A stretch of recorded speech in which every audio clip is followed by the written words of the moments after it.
Ito po yung ano, yung natapos. Wala pa yung ano yan, yung hambal yun sa taas, hindi pa nilagay yan. Alam mo, ito lang muna yun ano. Tapos na ako sa likod. Ayan po yung likod nyo. So ito, buo natin. Ayan, nabuo na yan, tapos na yan. Hanggang dito sa ano, sa harap. Yun. Tapos na po yan eh. Yan. Ito na lang kulang. Lagyan ng tail light at saka yung grills nya. Grills. Saka to, fender. Yan pa, hindi pa na ano, hindi pa nagawa. Pero nandito na yung fender nya. Yan. Yan po, fender nya.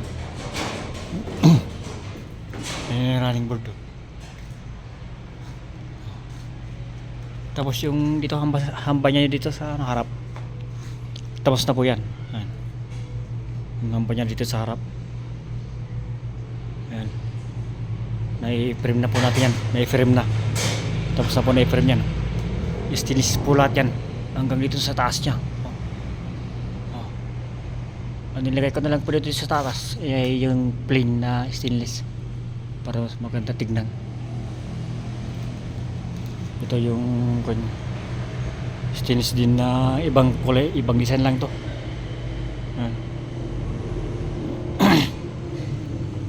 Ito lang kasi yung problema rito eh. Pag sa yung pagdugtungan na welding yan, nabubura po yung ano, yung design niya. Oh. Ayan po. Oh. Bura po yan, nabura. Oh. Nawala na po yung design. Yan po ang masama dyan pag anong mga ganitong design na stainless. Oh. Ayan o.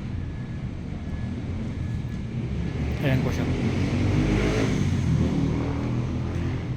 Ito po yung pinder niya sa harap. Oh. Nilalagay ko na po yung pinder niya.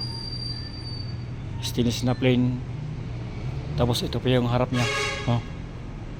Ayan po yung harap. Oh, ayan po. Nakikita nyo. Ayan. Fender. Ayan, running board. Ayan. Yan po yung frame na ano sa pintuan sa harap.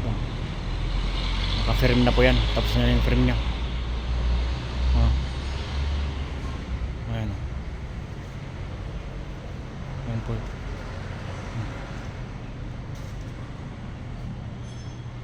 Saka yung dito sa loob nya, stainless po lahat yan.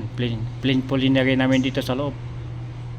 Para po kitang kita po yung ano nya, design nya na magintab. Ayan po siya.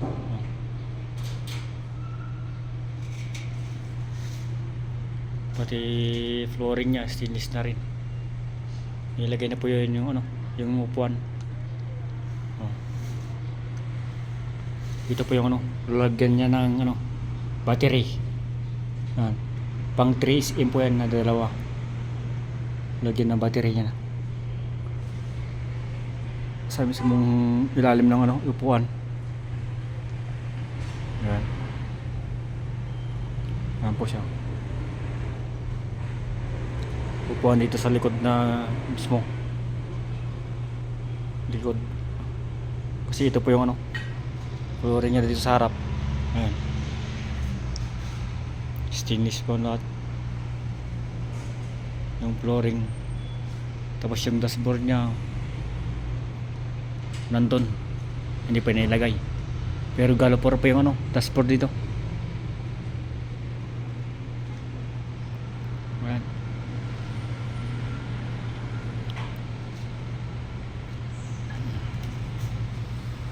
Tapos yung top load nya, mahaba po yung top load nya. Abot po hanggang dito. Malapit sa harap. Tsaka dun. Likod na mismo. Kasi yung top load nya, yung kabuuan nito 14 feet po yung ano, top load. Kaya konti lang po yung hindi niya abot dito. Yan. 14 feet po yung ano, top load niya. Ayan po siya, dun, ano. Ayan. Top load niya. Naka-symbol. Ayan po. Oh, nakikita nyo. Talagang ano yan. Talagang siksik yung ano. Pagkalagay ng flooring niya na tubo na ano. 1/2 na GI. Schedule 40 po yan eh. Kaya makapal po yung tubo niyan. 14 feet po yan haba niya. Kaya mahaba yung ano, top load dito. Ayan.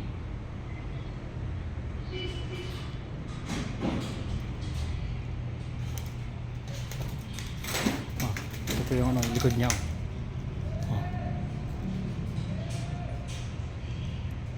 Ayan po siya. Ito. Puputulin to. Puputol po yan. Ayan. Putulin. Ang tubo. So, exist. Tapos yung sa may ano niya, balukay. Tingnan niyo po. Malapit po yan. Kaya, kuan. Talagang as in na matibay talaga yung bubong niya. Hindi po yung kagaya ng ibang sasakyan na jeep na ginagawa nila. Malalayo yung agot ng ano, mga bakal niyan. Pero yung gawa namin dito talagang malapit lang yan. 12 inches po yung ano niya, yung pagitan niyan. 12 inches yan, pagitan yan. Kaya siksik po yung ano, bakal niyan. Tapos yung dito sa taas niya may bender po yung ano, bubong. Ayan po bender niya. Tapos yung nilagay namin na yero 1.2 na GI. Kaya yan po, tingnan nyo, sobrang tibay niyan. May bender na. Bender niya. Kaya kan matibay po yung bubong.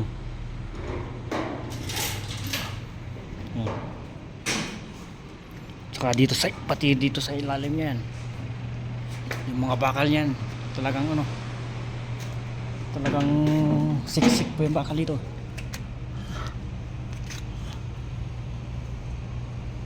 Tingnan niyo po sa ilalim mo. Ay, hindi masyado makita. Ayan po, yung mga bakal niya.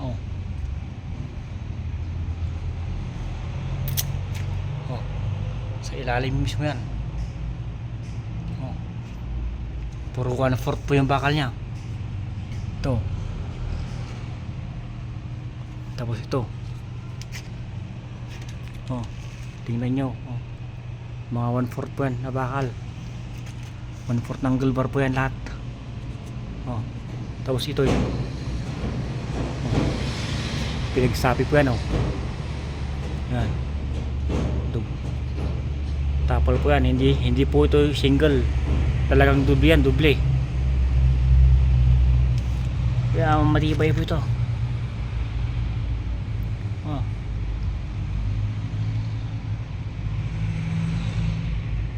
Tapos sinapian pa namin.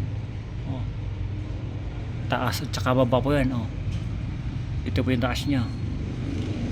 Ito yung baba. Kabila yan, kabilaan. Ito po yung lagyan ng battery niya.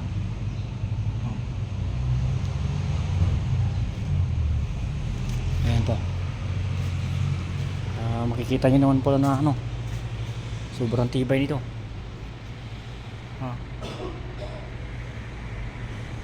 Hindi po yung kagaya ng ibang kan na ano, tinipid yung bakal. Ito talagang sobra na to. Talagang matibay na. Tignan niyo po yung mga bracket din. Sa sidings.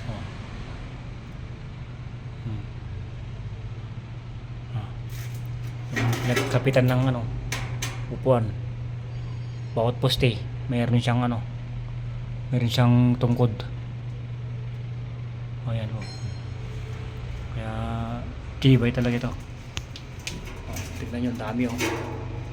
Talagang siksik na yan. O. Tapos yung flooring nito, mga kapal to. 2mm na chicard. Kaya sobrang tibay niyan. Ah.